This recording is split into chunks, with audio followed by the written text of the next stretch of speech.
और आज हम बात करेंगे सोरियासिस के बारे में, स्किन की सोरियाटिक जो डिजीज़ है उसके बारे में, और समझिए कैसे दो अद्भुत औषधियाँ सोरोग्रिट और दिव्य तेल दोनों कॉम्बिनेशन में इस बीमारी से लड़ने में हमारी मदद करते ये हैं। सोराइसिस भी अर्थराइटिस का बड़ा खतरनाक है। इसके लिए गोधन अर्क, कायाकल्पट्टी, नीम घनवटी, फिर ये तो पहले ही से दे रहे थे, अब इसमें एडवांस रिसर्च करके सोरोग्रिट, फिर ये कायाकल्प तेल, ये दिव्य तेल, अलग अलग प्रकार के, मतलब ये, और फिर यहाँ तो संप्रक्षारण करा देते हैं, कोलोन करा देते हैं, और लौकी कल्प इतना कर लेना, लोगों का ऐसे पूरा मुट्ठी भर भर के जो स्किन झड़ती थी वो तक ठीक हुई जी। तो समझिए आज हम इस सोरियासिस के बारे में देखेंगे, जो एक स्किन से रिलेटेड ऑटोइम्यून डिजीज़ है जो किसी भी उम्र में हो सकती है। इसमें इस बीमारी में त्वचा पर एक मोटी परत बन जाती है जो चकत्ते के तौर पर दिखाई देती है। इन चकत्तों में खुजली के साथ दर्द और सूजन भी महसूस होती है। आमतौर पर इसका असर कोहनी के बाहर के हिस्से और घुटने में ज़्यादा देखा जाता है। और अगर आप देखें तो ये जो, अगर हम सोरियासिस का अलग अलग टाइप की बात करें तो जैसे जैसे सरफेस पे प्लाक्स बनते हैं वैसे वैसे ये बीमारी डिफाइन की जाती है। जैसे कि अगर प्लाक बन जाएँ, गटेट बन जाएँ, पिस्टुलियर बन जाएँ, स्कैल्प बन जाएँ, या फिर नेल पे हमें देखें, खोपड़ी पे, हमारे सिर के ठीक नीचे वहाँ पे भी थोड़े थोड़े स्कैल्प पे ऐसे दिखाई देते हैं। और अगर वहाँ पे लाल रंग के दाने बन जाएँ तो उसको सोरियाटिक एरिथ्रोडर्मा भी कहा जाता है। ये सोरियासिस के अलग अलग टाइप और अलग अलग घटक ही हैं। और इनके ऐसा नहीं है कि सिर्फ एक स्किन की बीमारी है, इसके अपने अपने और भी एसोसिएटेड कोमॉर्बिडिटीज़ हैं। मतलब कि ये सोरियाटिक अर्थराइटिस में कन्वर्ट हो सकती है, कार्डियोवैस्कुलर डिजीज़ में कन्वर्ट हो सकती है। इसकी वजह से थायराइड की दिक्कत भी आती हैं। ल्यूपस मतलब SLE जैसी दिक्कत भी इसकी वजह से बढ़ती हैं। पेट की दिक्कत भी इससे आती हैं। इन्फ्लेमेटरी बाउल डिजीज़ भी हो जाता है। Non alcoholic fatty liver disease से लेके ओबेसिटी और मेटाबॉलिक सिंड्रोम, ये सब आपस में लिंक हैं। और जब ये साथ साथ चल रहे होते हैं तो शरीर के अंदर जब इतनी व्याधियाँ हों तो डिप्रेशन और एंग्जाइटी के एपिसोड्स भी आने शुरू हो जाते हैं। तो ये सब जो बीमारियां हैं ये सीधे सीधे सोरियासिस से लिंक हैं। जैसे सब बीमारियां आपस में कनेक्टेड रहती हैं, वैसे ही हमारा अच्छा हेल्थ भी आपस में कनेक्टेड रहता है। उस हेल्थ को समझना, खुद हेल्थ को फॉलो करना भी एक बहुत क्रिटिकल कंपोनेंट रहता है। तो सोरियासिस में कौन सी दवा कैसे काम करती है आज हम वो देखेंगे, उसके घटकों को समझेंगे। और सोरोग्रिट नाम की टैबलेट और दिव्य तेल नाम का तेल जो टॉपिकली स्किन पे लगाने के लिए होता है वो कैसे काम करता है आज हम वो देखेंगे। दोनों यहाँ रखे हुए हैं। दिव्य तेल के अब कैप्सूल्स भी आते हैं जो ओरली इंजेक्शन के लिए भी बहुत कंफर्टेबल रहते हैं। तो एज़ यूजुअल स्वामी जी हमने पहले काम किया, और जैसे हम हर बार करते हैं, जो भी हमारे टेस्ट आर्टिकल्स हैं उन टेस्ट आर्टिकल का हमने डिटेल केमिस्ट्री करके देखा और पाया कि इनके अंदर कौन कौन से घटक किस किस मात्रा में हैं। और जब वो घटकों पे हमने देखा तो पाया कि सोरोग्रिट के जो भी नेचुरली अकरिंग कंपोनेंट हैं वो हमने देखे और पाए कि सही सही मात्रा में नेचर ने जो कंपाउंड पैक किए हैं वो यहाँ दिखाई देते हैं। और वो जो हैं वो हर एक बैच में उतने ही पाए जाते हैं। लगभग 12-15 अलग अलग स्पेसिफिक केमिकल बायोमार्कर्स के तौर पे हमने सोरोग्रिट के अंदर उन कंपाउंड को देखा। और ऐसा ही हमने दिव्य तेल के अंदर किया। दिव्य तेल के अंदर अच्छे वाले तेल हैं जो अश्वगंधा के बीजों से आए हैं, सीबकथॉर्न के बीजों से आए हैं। और चूंकि ये अच्छे वाले हेल्दी तेल हैं जिनके अंदर अच्छे अमाउंट के फैटी एसिड्स पाए जाते हैं, अनसैचुरेटेड फैटी एसिड पाए जाते हैं, तो उनका हमने लेवल भी देखा। और उसके साथ साथ जो नॉन फैटी कंपाउंड्स हैं वो भी हमने साथ साथ देखे और पाया कि वो किस किस मात्रा में कहाँ कहाँ इसमें प्रेजेंट हैं। हल्दी का भी तेल इसके अंदर होता है तो हल्दी के कंपाउंड भी हमने यहाँ देखने को मिले। फिर जो एक्सपेरिमेंट की समझिए बहुत सिंपल थे। हमने क्या किया, हमने ह्यूमन स्किन सेल्स लिए जिनको हम हैकेट केरेटोसाइट कहते हैं, जो देखने में ऐसे लगते हैं जो भी आप स्क्रीन पर देख रहे हैं। जब इन सेल्स को हम एक स्पेसिफिक मीडिया में रखें, एक स्पेसिफिक कल्चर कंडीशन में रखें और उसके साथ उन्हें छोटा सा इन्फ्लेमेशन दें, तो उस इन्फ्लेमेशन की वजह से इन सेल्स के अंदर सोरियाटिक जैसे सिम्टम्स आने शुरू हो जाते हैं, सोरियाटिक इन्फ्लेमेशन आने शुरू हो जाते हैं। और ये लगभग 18 घंटे का एक्सपोजर के बाद 4 घंटे का को ट्रीटमेंट भी करके देखें तो उसके बाद हम देख सकते हैं कि इन सेल्स के अंदर ऐसे साइटोकाइंस का लेवल कितना है जो सोरियासिस को ड्राइव करते हैं, जो उनकी फंक्शनैलिटी को कंट्रोल करते हैं। और साथ साथ उनका जो जेनेटिक एक्सप्रेशन है, RNA का जीन एक्सप्रेशन है, वो कितना हमें दिखाई देता है, वो ही हम साथ साथ देख सकते हैं। तो TNF अल्फा जो एक स्टिमुलेटर है इस प्रोसेस का, वो कैसे काम करता है वो हमने वो देखा और पाया कि सोरोग्रिट के ट्रीटमेंट से, सिर्फ सोरोग्रिट ट्रीटमेंट से हमें कैसे इम्पैक्ट देखने को मिलते हैं। तो सबसे पहले हमने देखा कि समझिए ये जो सोरोग्रिड है क्या ये एक्सेप्टेबल है इन सेल्स को। आजकल काफ़ी लोग ऐसी बात करते हैं कि भाई ये जो दवा है इसका कोई साइड इफ़ेक्ट तो नहीं है। स्वामी जी अब ये बहुत ही मतलब कौतूहल वाली बात है कि लोग किलो भर के तम्बाकू, किलो भर के पान मसाला, लीटर लीटर भर के शराब पी लेते हैं और तब वहाँ साइड इफ़ेक्ट की बात नहीं कर रहे होते हैं।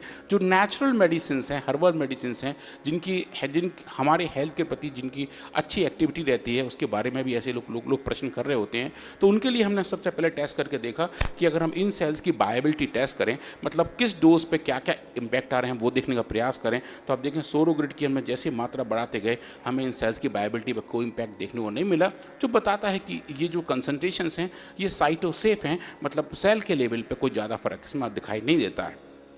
पर अगर आप देखें जो इंटरल्यूकिन 8 है, IL-8 है, जो सोरियासिस में एक बड़ा मार्कर है, आप देखेंगे जब हम TNF अल्फा से इन सेल्स को इंड्यूस करते हैं तो IL-8 का लेवल बढ़ जाता है और ये जो बढ़ा हुआ लेवल आप देखेंगे सोरोग्रिड के ट्रीटमेंट से डोज डिपेंडेंटली कम होना शुरू होता है, जो ये बताता है कि सोरोग्रिड के अंदर इस इन्फ्लेमेशन को कंट्रोल करने की अच्छी क्षमता है।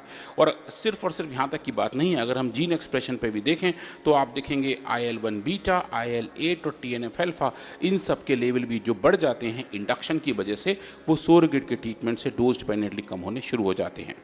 और जो इन सब का मास्टर कंट्रोलर है NF-κB, हमने उसका लेवल भी नापा, उसकी भी एक्टिविटी को देखा और देखा सोरोग्रिड के ट्रीटमेंट से ये भी कम होने लगता है।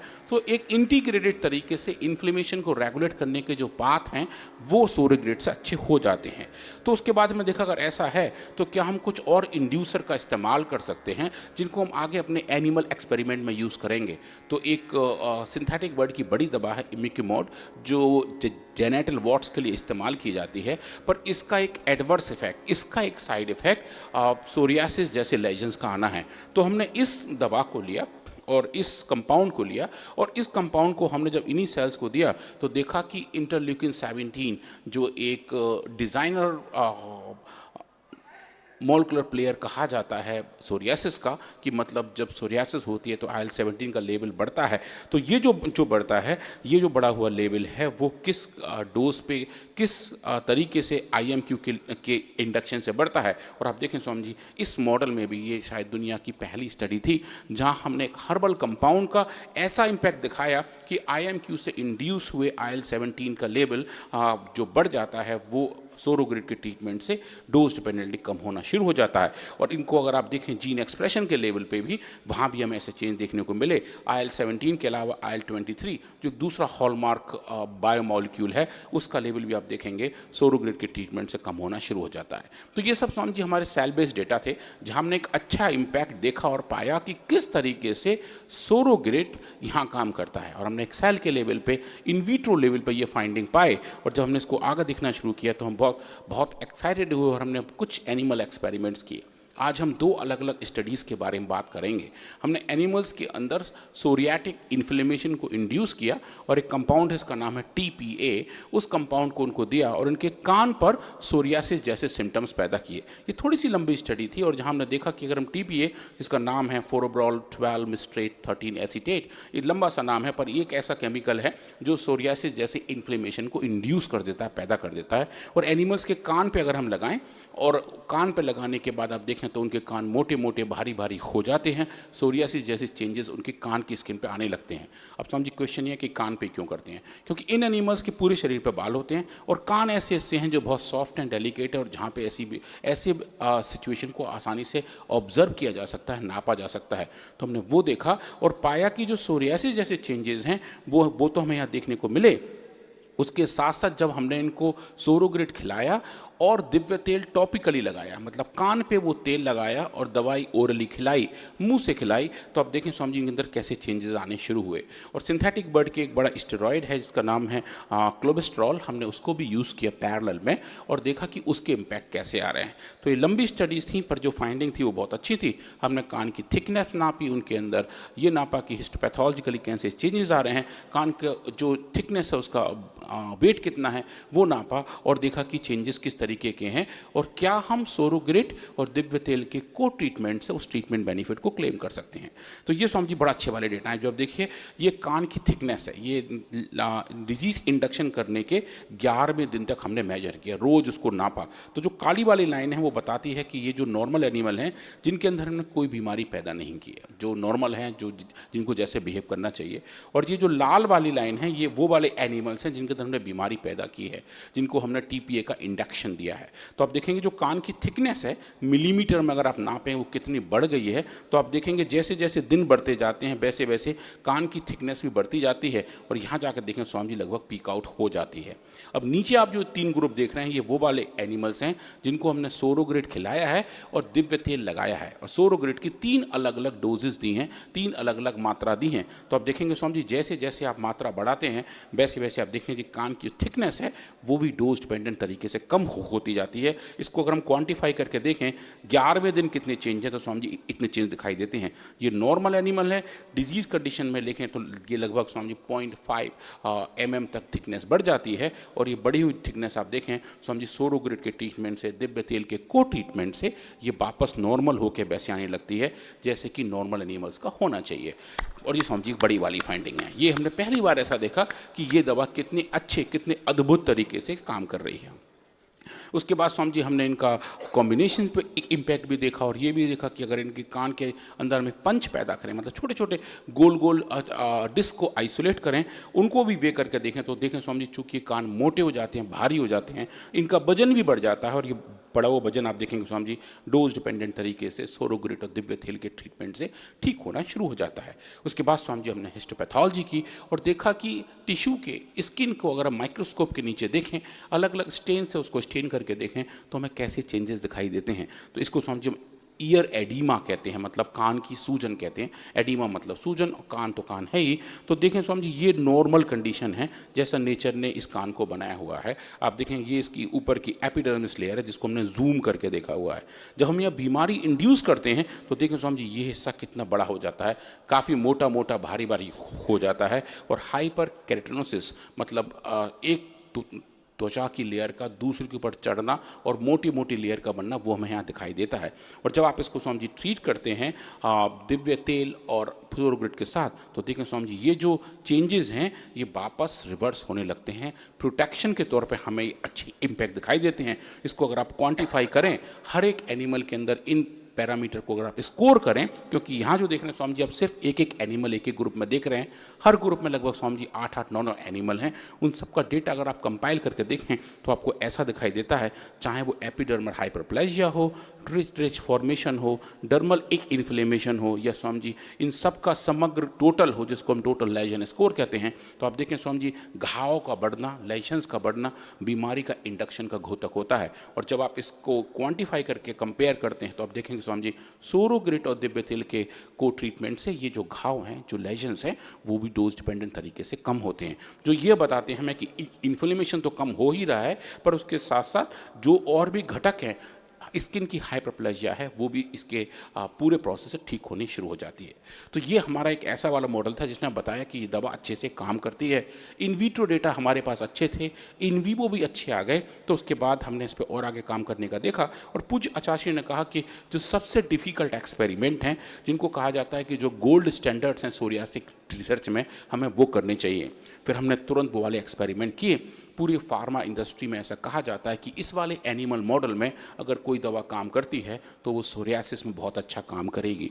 इसको Swami ji gold standard model कहा जाता है। इसको हम IMQ इंड्यूस सोरियाटिक स्किन माइस मॉडल कहते हैं। वो जो कंपाउंड हमने पहले सेल बायोलॉजी में यूज़ किया था इमिक्विमोड, हमने उसको यहाँ यूज़ किया और इन एनिमल्स के कान पर और के साथ साथ उनके बैक पर, उनके कमर से थोड़े ऊपर वाले हिस्से पे शेव करके बाल को हटा के वहाँ पे इस केमिकल को इंड्यूस किया, इस दवाई को लगाया। तो उसकी वजह से सोरियासिस जैसी हालत कान पर और बैक पर दोनों पर इंड्यूस हो गई। और उस कंडीशन में हमने सोरोग्रिड और दिव्य तेल पुनः यहाँ देकर देखा और ये टेस्ट किया कि इतने डिफ़िकल्ट मॉडल में जिसमें एफिकेसी पाना बहुत मुश्किल होता है, आयुर्वेद की दवाइयाँ कैसे काम करती हैं। तो इस पर भी हमने वही काम किया और इसमें भी हिस्टोपैथोलॉजी किया, ईयर पंच को देखा, स्प्लीन के वेट को देखा, हिस्टोपैथोलॉजी करने के साथ साथ कुछ ऐसे एक्सप्रेशन भी देखे जो बहुत डिफ़िकल्ट माने जाते हैं। तो यहाँ भी आप देखिए इस वाले एनिमल मॉडल में भी ईयर पंच का वेट, क्योंकि यहाँ इंडक्शन दूसरा था, पर आप देखें यहाँ भी कान मोटे और भारी हो गए थे और ये जो भारी कान थे वो अब देखें सोरोग्रिड और दिव्य तेल के कॉम्बिनेशन ट्रीटमेंट से कम होने शुरू हुए। उसके साथ साथ जो स्प्लीन है, प्लीहा है, उसका बढ़ना भी इस बीमारी में देखा जाता है। ह्यूमन केस में भी ऐसा देखा गया है कि जो इन्फ्लेमेटरी चेंजेस हैं वो स्प्लीन के वेट को भी बढ़ाते हैं। यहाँ हमने वो भी देखा और पाया कि जो स्प्लीन का वेट लगभग 1.5 गुने से 1.25 गुना तक बढ़ गया था, वो बढ़ा हुआ स्प्लीन का वेट भी उन एनिमल में कम पाया गया जिनको हमने सोरोग्रिड खिलाई थी और दिव्य तेल को कान पे लगाया था, जो ये बताता है कि ये औषधि यहाँ भी अच्छे तरीके से काम करती है। अब उसके बाद देखें स्वामी जी हिस्टोपैथोलॉजी, ये बहुत ज़बरदस्त वाली डेटा है।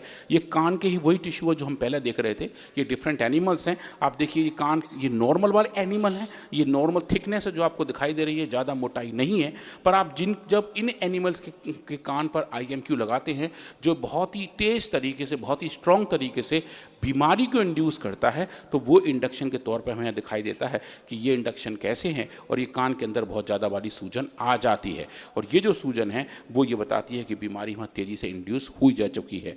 अब आप यहाँ देखेंगे कि इधर जब आप इनको दे रहे हैं इम्यूनोग्रिड, सोरोग्रिड के साथ दिव्य तेल, तो आप देखें कि दिव्य तेल और सोरोग्रिड के ट्रीटमेंट से ये थिकनेस तो कम हो गई, उसके साथ साथ सूजन के जो और घटक हैं वो भी स्वामी जी कम होने शुरू हो गए। तो आपको यहाँ देखना चाह रहा हूँ, ये इतनी मोटाई है कान की, ये यहाँ से लेके यहाँ तक, और ये देखिए ये कान की मोटाई है यहाँ से लेके यहाँ तक। माइक्रोस्कोप की इमेज में भी क्लियरली दिखाई दे रहा है कि जो सूजन आ गई थी, जो एडिमा आ गया था, जो सोरियाटिक इन्फ्लेमेशन जैसे हालत थे, वो सोरोग्रिड और दिव्य तेल के ट्रीटमेंट से ठीक होने शुरू हो जाते हैं। इनको भी हम क्वांटिफाई कर सकते हैं, चेंजेस देख सकते हैं कि लेजन स्कोर्स कैसे हैं, एपिडर्मल हाइपरप्लाजिया कितनी हो गई है, डर्मल एक इन्फ्लेमेशन कितना है, थिकनेस कितनी है, और जो एक बड़ा मार्कर है जिसको KRT17 कहते हैं, जो इन एनिमल में एक स्पेसिफिक मार्कर के तौर पर दिखाई देता है, जो IL-17 का एक घोतक है, उसका बढ़ा हुआ लेवल भी हमने देखा और पाया ये जो बढ़े हुए लेवल हैं ये सोरोग्रिड के ट्रीटमेंट से डोज डिपेंडेंटली ठीक होने शुरू हो जाते हैं। अब स्वामी जी, अब हमने देखा बैक पे जो कमर की जो स्किन थी उसमें चेंजेस कैसे हैं। स्वामी जी ये भी काफ़ी क्रिटिकल हैं। ये देखिए ये नॉर्मल स्किन है जैसे नेचर ने बनाई है, ये वो वाली स्किन है जहाँ हमने बीमारी इंड्यूस की है। आप ये कुछ उंगली जैसे इस स्ट्रक्चर देख रहे हैं जो अंदर की तरफ जा रही हैं, जो ये बता रही हैं कि जो यहाँ की स्किन है, जो एपिडर्मिस है, उसके अंदर इन्वेजिलेशंस हो रहे हैं। वो ये बता रहा है कि हिस्टोपैथोलॉजिकल चेंजेस यहाँ पे बहुत सीवियर हैं और ये बीमारी की बहुत उच्च अवस्था है। ये ऐसा होता है जब सोरियासिस बहुत हाई कंडीशन में होती है, अपनी तीव्र अवस्था में होती है, तब ऐसे चेंजेस देखने को मिलते हैं। तो ये हमने इंड्यूस कर पाए। ये नॉर्मल के मुकाबले अगर आप देखें यहाँ पर ये चेंजेस काफ़ी ज़्यादा सीवियर हैं। और जब आप देख रहे हैं इनको सोरोग्रिड और दिव्य तेल के को ट्रीटमेंट्स, आप देखें स्वामी ये सब स्ट्रक्चर नॉर्मलाइज हो गए हैं, थोड़ी सी कम डोज, ह्यूमन इक्विवेलेंट डोज, और आप देखिए जो चेंजेस यहाँ थे वो लगभग वापस ठीक होने शुरू हो गए, जो ये बताता है कि सोरियासिस की जो एक गोल्ड स्टैंडर्ड मॉडल है उस मॉडल में भी सोरोग्रिड और दिव्य तेल बहुत अच्छे तरीके से काम करते हैं। इनको भी क्वांटिफाई करके देखा जा सकता है और नापा जा सकता है कि चाहे वो एपिडर्मल थिकनेस हो, चाहे वो डर्मल इन्फ्लेमेशन हो, या फिर एपिडर्मल हाइपरप्लेजिया हो। इन तीनों पैरामीटर में सोरोग्रिड और दिव्य तेल का को ट्रीटमेंट इस बीमारी को लड़ने में हमारी हेल्प करता है और जो भी स्ट्रक्चरल चेंजेस हैं, हिस्टोपैथोलॉजिकल चेंजेस हैं, वो ठीक होने शुरू हो जाते हैं। और स्वामी जी ये सब फाइंडिंग लेके हम एक बड़े जर्नल के पास गए, जर्नल ऑफ इन्फ्लेमेशन रिसर्च, जो इसी ही बारे में बात करता है और बताता है कि दवाइयाँ काम कैसे करती हैं। इन्फ्लेमेशन के बारे में जो मॉडर्न रिसर्च है वो यहाँ पब्लिश होती हैं। तो आप यह देखेंगे कि हमने यहाँ पब्लिश किया और पाया कि सोरोग्रिड और दिव्य तेल के कॉम्बिनेशन से इम्बिक्यूमोड और TPA द्वारा इंड्यूस किए हुए इन्फ्लेमेटरी चेंजेस को, जो सोरियासिस जैसे होते हैं, उनको कंट्रोल किया जा सकता है और एंटी सोरियाटिक एफिकेसी को अचीव किया जा सकता है। और उसके साथ साथ जो सिग्नलिंग के एक्सेस हैं, जो मॉलिक्यूलर प्लेयर हैं जिनकी वजह से बीमारियाँ होती हैं, उनको भी रेगुलेट किया जा सकता है। और स्वामी जी इसमें बड़ा अच्छी बात यह है, ये जो पूरा पेपर है, इसका एक वीडियो एब्स्ट्रैक्ट पूज्य आचार्य श्री के उद्बोधन में इस जर्नल ने भी पब्लिश किया। ये जो QR कोड है, जो लोग अभी इसको टीवी पर देख रहे हैं या बाद में सोशल मीडिया पर देख रहे हैं, अगर वो इस QR कोड को स्कैन करेंगे तो वो वीडियो भी उनको दिखेगा। वो सुन पाएंगे कि आचार्य जी इस पूरे एक्सपेरिमेंट को कितने अच्छे तरीके से बता रहे हैं कि ये सोरोग्रिट और दिव्य तेल काम कैसे करते हैं और जो उसके काम करने का तरीका है वो किस तरीके का है।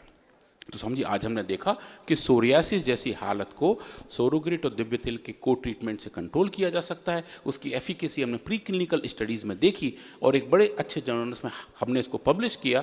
इसके बारे में हम और एक्सपेरिमेंट काफ़ी सारे कर रहे हैं और देख रहे हैं कि सोरियासिस को कैसे और किस किस तरीके से रेगुलेट और कंट्रोल किया जा सकता है। जैसे पूज्य स्वामी जी ने भी बताया कि जो गोधन अर्क है उसकी भी एफिकेसी इस बीमारी में अच्छी दिखती है। तो हम इस पर भी आजकल एक्सपेरिमेंट कर रहे हैं। आने वाले कुछ महीनों में हम पूरे उस स्टडी को कंप्लीट करेंगे और आपके सामने रखेंगे और बताएंगे कि गोधन अर्क को अगर हम सोरोग्रिट के साथ लेते हैं तो उसके एफिकेसी कई गुना कैसे बढ़ जाती है और कैसे हमारी स्किन को वो हेल्दी और हैप्पी रखने में मदद करता है। तो आज हमने ये देखा और स्वामी जी कल हम बात करेंगे स्किन के कुछ और आयामों के बारे में, कुछ और बीमारियों के बारे में देखेंगे।